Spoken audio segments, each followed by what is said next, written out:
હવે પવિત્ર શ્રાવણ માસ શરૂ થાય એટલે ઘણા બધા લોકો ઉપવાસ એકટાણા કરતા હોય છે કે ઉપવાસમાં અનાજ વગેરેનો ત્યાગ કરતા હોય છે. તો આવા ઉપવાસ એકટાણા લક્ષીને આપણે દરેક વર્ષે શ્રાવણ માસમાં કાર્યવાહી કરીએ જ છીએ.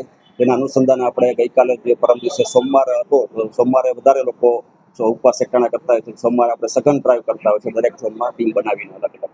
તો આ દરમિયાન આપણે ગાયત્રીનગર મેઇન રોડ ઉપર જલારામ ચોક નામની જગ્યાએ જલારામ ફરસાણ નામની પેઢીમાં તપાસ કરેલ હતી ત્યાં સાંજના સમયે. આ સમયે ત્યાં 90 કિલો જેટલી આશરે પેટીસ તૈયાર જોવા મળે, જેના રો મટીરિયલ અંગે પૂછતા તેણે જે થેલો બતાવેલ લોટનો તેમાં મેઇઝ સ્ટાર્ચ લખેલું જોવા મળે છે. તો તેણે સ્વીકારેલ કે આ મેઇઝ સ્ટાર્ચનો ઉપયોગ કરીને જ તેણે આ પેટીસ બનાવેલી છે. તેથી આપણે સમગ્ર જથ્થાનો સ્થળ પર નાશ કરેલ છે. જી, મેઇઝ સ્ટાર્ચ છે એ ખાવાની જ વસ્તુ છે, પરંતુ જે લોકો શ્રદ્ધાપૂર્વક કહેતા હોય છે તે દિવસે જે ઉપવાસના દિવસે અનાજનો ત્યાગ કરતા હોય છે.